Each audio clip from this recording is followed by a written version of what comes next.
The night was thick with excitement as my friends and I entered a restaurant in town. People had been talking about it, claiming it offered a unique dining experience. We were curious, so we decided to give it a try. As we stepped inside, an unusual quietness surrounded us. It felt like the noise from the outside world had disappeared, leaving only the soft sounds of our own footsteps. The place was dimly lit, with simple decorations that added to the eerie calm. A hostess, moving silently, showed us to our table. Sitting down, we looked at the menu, which had dishes with names like Whispering Zest and Mystic Medley. The descriptions were short, making us wonder what we were in for. This wasn't just a regular restaurant. It was like stepping into a different world. We ordered our food with a nod, and as the waitstaff brought the first course, I felt a strange sensation. It was like a quiet melody playing in the background, adding an unusual flavor to the food. I got a bit shivery, and my friends and I exchanged surprised looks, all captivated by this strange experience. As we went through the meal, the quiet feast became more intense. The peaceful atmosphere turned into a mysterious mix of unheard whispers. It was hard to tell if these were echoes from the past or something else. The waitstaff moved gracefully, their faces calm but mysterious, as if they were connected to unseen spirits in the restaurant. In the middle of our meal, I noticed a shadowy figure at the table next to ours. An empty chair seemed to hold a presence, an unseen guest. I hesitated to tell my friends, worried they'd think it was just a trick of the dim lighting or part of the restaurant's mystery. As the night went on, the presence of the unseen guest became more noticeable. It felt like they wanted to communicate, even though they stayed silent. I decided to say a polite hello to the empty chair, and to my surprise, I felt a faint response in my mind. The unseen guest seemed to acknowledge my greeting. Overwhelmed, I shared my experience with my friends. The atmosphere in the restaurant got even more intense, with the whispers mixing with our own thoughts. It felt like the line between what we could see and what we couldn't was getting blurry. The waitstaff kept serving, as if they didn't notice the strange things happening at our table. As the last course arrived, the intensity reached its peak. The unseen guest's presence felt strong, a mix of sadness and sweetness in the air. When the hostess came over with the bill, the presence started to seem to fade away, an indication that our silent connection was coming to an end.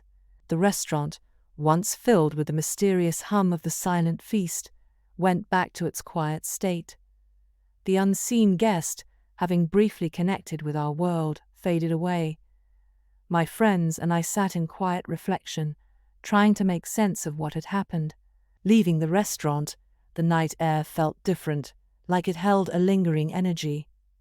The silent feast had left a strong impression on us, a memory that went beyond the ordinary. We walked away, changed by the strange experience, the echoes of the silent feast staying with us like a memorable tune that refused to fade away. Working at the Historic Inns restaurant during my school days in New Jersey was a routine filled with tales and whispers, but nothing sent shivers down my spine like the chilling encounter that began with a seemingly innocent Sunday afternoon phone call. It was just another day when the phone rang, and I, Rachel, answered with the usual professional demeanor. The caller, a guest who had visited the restaurant over the weekend, hesitated before posing an unusual question. Were there any reported hauntings in the building? Intrigued by the rumors and stories that had circulated during my time there, I probed for more details. According to the caller, on a seemingly ordinary Saturday, she and a friend decided to use the restroom before leaving. As they stepped into the room, a sudden stillness overcame them. Before their eyes stood two little girls, dressed in pioneer-era clothing, staring at each other with innocent giggles escaping their lips. The women, taken aback, but initially dismissing it as a peculiar sight, continued towards the toilets. However, the atmosphere shifted abruptly. The giggles ceased, and when the women turned to look back at the little girls, they had vanished into thin air. Intrigued and slightly unnerved, the women sought confirmation from their husbands waiting outside the washroom. To their bewilderment, the husbands reported seeing no one else enter or exit since the two women went in. The inexplicable nature of the encounter left the caller and her friend grappling for a logical explanation. As the caller shared this spine-chilling account, I couldn't help but feel a shiver run down my spine. The eerie ambience of the inn, coupled with the vivid description of the ghostly children, left an indelible mark on my imagination. Promising to discuss the matter with my manager, I ended the call, leaving the unsettling story lingering in the back of my mind.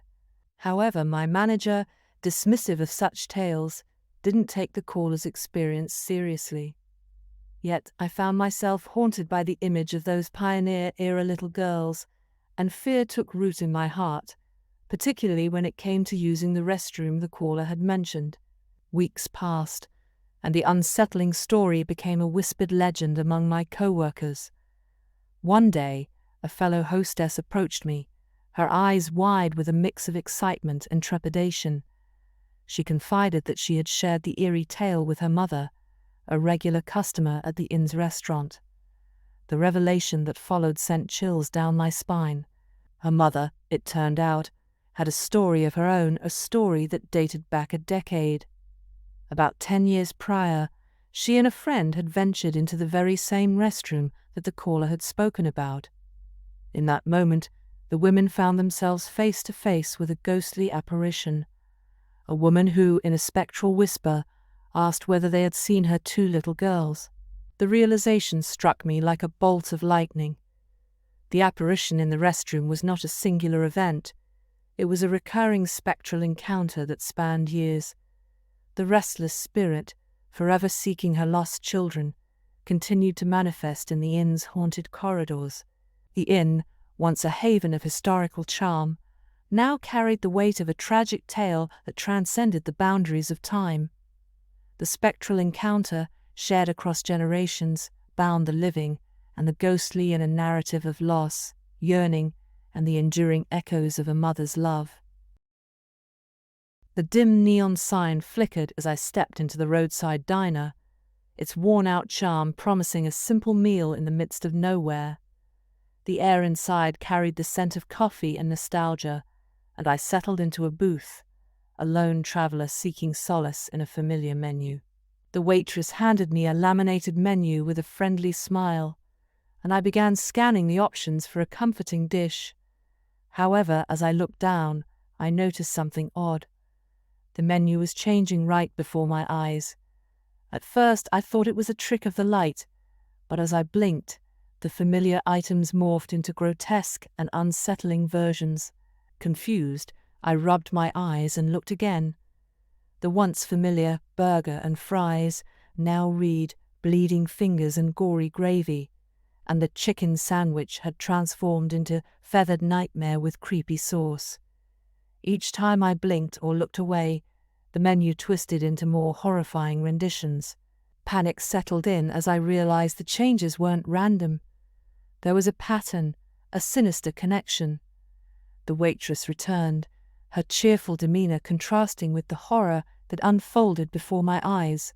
"Can I take your order?" she asked, oblivious to the nightmarish transformation of the menu.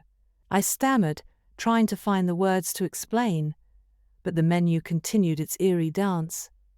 It was as if the very essence of the diner was haunted, and I was caught in a macabre illusion. Desperation gnawed at me as I hesitantly ordered a seemingly normal dish, hoping to break the cycle. The waitress jotted it down, unfazed by my unease, but as she walked away, the menu reverted to its terrifying versions. I glanced around the diner, seeking solace in the mundane. The worn-out booths, the clinking of dishes, the distant hum of conversation. Yet every time my eyes returned to the menu, the grotesque dishes awaited me, as if mocking my futile attempts to escape the nightmare. As I delved into my unsettling meal, a stranger sat down at the counter, a weary expression etched on his face. I mustered the courage to share my bizarre experience, hoping he might offer an explanation.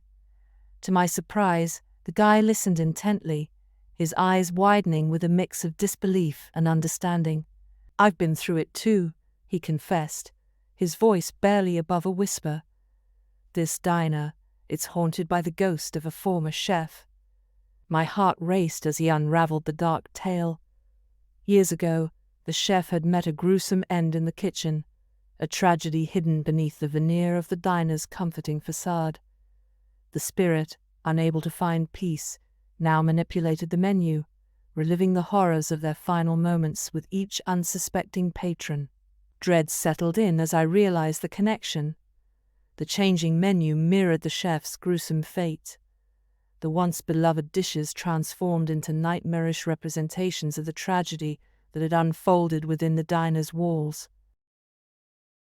Our anniversary celebration began with excitement and the promise of a romantic evening at an upscale restaurant that had come highly recommended. The ambience was elegant, with soft lighting and a gentle hum of conversation that set the stage for a perfect night. As we settled into our reserved table, I couldn't help but marvel at the sophisticated charm of the restaurant. The waiter presented us with menus, and we exchanged smiles, eager to explore the culinary delights that awaited us. However, our joy was soon overshadowed by an inexplicable occurrence, a mysterious extra seat at our table. Confused, I glanced around, expecting some sort of misunderstanding. "We reserved a table for two," I politely mentioned to the waiter, who reassured us that our reservation was indeed for a couple. Despite the staff's insistence, the vacant seat remained, its presence unsettling in the otherwise perfectly set table for two. As the night progressed, the mysterious seat seemed to take on a life of its own. Unseen by the staff, it became increasingly agitated, as if yearning for someone to occupy its emptiness. The air around us grew heavy with an unspoken presence, and an eerie tension settled upon our celebratory atmosphere. Diners nearby began reporting a chilling sensation, an unexplainable coldness that permeated the air. Whispers circulated among the patrons, sharing tales of a haunting at the restaurant. Unbeknownst to us, this place held a tragic history. Unable to ignore the unsettling atmosphere, we decided to inquire discreetly about the restaurant's past. The waiter, with a hesitant glance, shared the somber tale of a spirit that lingered within the elegant walls. Years ago, a tragic accident had claimed the life of a guest who had been dining alone, waiting for a lover who never arrived. The spirit, still yearning for the romantic evening that eluded them in life, was said to manifest at the same table every anniversary, hoping to recreate the celebration that had been stolen by a cruel twist of fate. Our hearts sank as we realized the unseen guest at our table was the lingering presence of this restless spirit.